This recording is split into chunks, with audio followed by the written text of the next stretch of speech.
Top quality और consistent performance के लिए सिर्फ सिल्वर पंप्स एंड मोटर्स, नाम याद रखना। વાત કરીએ તો રાજકોટ શહેરમાં રોગચાળાએ માથું ઉચક્યું છે। એક જ સપ્તાહમાં સામાન્ય બીમારીના 2342 કેસ નોંધાઈ ચૂક્યા છે।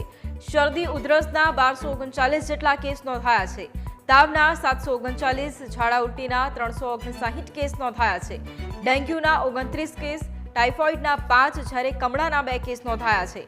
રોગચાળો ફાટી નીકળતા આરોગ્ય વિભાગ સતર્ક બન્યું છે। આરોગ્ય વિભાગે દરેક વોર્ડમાં ફોગિંગની કામગીરી શરૂ કરી છે।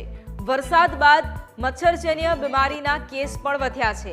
આરોગ્ય વિભાગે બિનજરૂરી પાણી ન ભરવા માટે અપીલ પણ કરી છે।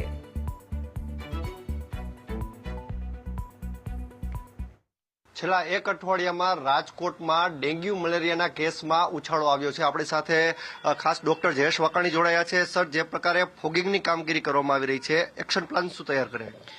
જે ખાસ કરીને વાત કરીએ તો ગત સપ્તાહ એ જે IHIPના જે આંકડા છે નોંધાય છે એ મુજબ રાજકોટ મહાનગર ખાતે જે ડેન્ગ્યુના કેસીસ છે એમાં 29 જેટલા કેસીસ નોંધાયેલો છે। ઘણો બધો ઉછાળો છે નોંધાયેલો છે। આગામી સમયમાં પણ કેસીસ છે નોંધાઈ શકે છે। ખાસ કરીને વાત કરીએ તો કોઈ જગ્યાએ ક્લસ્ટર ફોર્મેશન હાલ જે છે એ જોવા મળી રહ્યું નથી, પરંતુ સ્પોરેટિક એટલે કે છૂટાછવાયા કેસીસ છે આવી રહ્યા છે। એ મુજબ આપણે દરેક શંકાસ્પદ કેસ હોય કે કન્ફર્મ કેસ હોય, લેબ કન્ફર્મ કેસ હોય, દરેકની આજુબાજુના 100 મીટરની ત્રિજ્યામાંથી ફોગિંગની કાર્યવાહી કરવામાં આવી રહી છે। હાલ ઇન્ટરડોમેસ્ટિક એઝ વેલ એઝ પેરાડોમેસ્ટિક કાર્યવાહી પણ કરવામાં આવી રહી છે।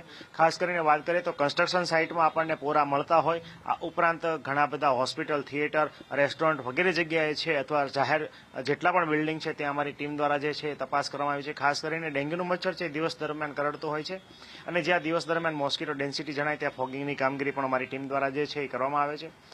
ઉપરાંત ઘણી જગ્યાએ MLO એટલે કે લાર્વિસિડલ ઓઇલ જે છે એની છંટકાવની કામગીરી અને ઘરે ઘરે જઈને એબેટની કામગીરી છે આશા વર્કર દ્વારા છે એ કરવામાં આવી રહી છે। આમ સઘન પ્રયત્નો દ્વારા આ ડેન્ગ્યુને નાથવાના પ્રયત્નો રાજકોટ મહાનગરપાલિકાની આરોગ્ય શાખા દ્વારા શરૂ છે। સાહેબ, આ વર્ષમાં સૌથી વધારે કેસ એક જ અઠવાડિયામાં આવેલા છે, 29 જેટલા કેસ। લોકોને શું તકેદારી રાખવી જોઈએ, કારણ કે નાના બાળકો ઉપર પણ જીવનું જોખમ છે? જે ખાસ કરીને વાત કરીએ તો ડેન્ગ્યુ જે છે એમાં હેમરેજિક ફીવર છે જ્યારે ડેવલપ થાય ત્યારે જીવલેણ હોઈ શકે અથવા સાબિત થઈ શકે છે। એના માટે લોકોએ ખાસ તકેદારી રાખવી જોઈએ કે તમારા ઘર અને આજુબાજુના પાત્રોમાં ક્યાંય પણ કૃત્રિમ અથવા સ્વચ્છ પાણીનો ભરાવો જે છે થવા દેવો જોઈએ નહીં।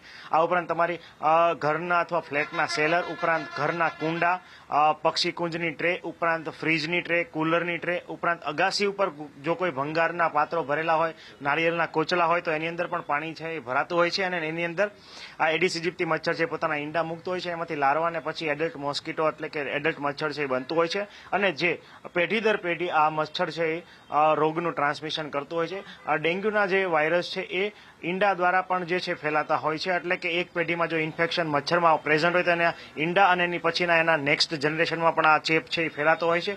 તો ખાસ કરીને તકેદારીની આવશ્યકતા એ છે કે એડલ્ટ મોસ્કીટો જ પોઝિટિવ દર્દીને ના કરડે અને પોઝિટિવ દર્દીને કરડ્યા પાછળ અન્ય વ્યક્તિને ના કરડે ખૂબ આવશ્યક છે।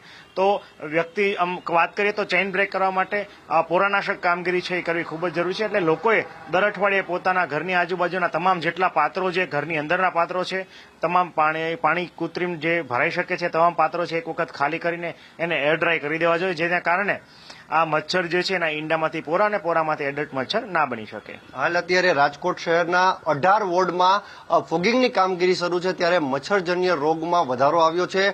લોકોને ખાસ તકેદારી રાખવા માટે આરોગ્ય વિભાગ દ્વારા સૂચન પણ કરાયું છે। કેમેરા પર્સન અભય ત્રિવેદી સાથે ઋષિ દવે।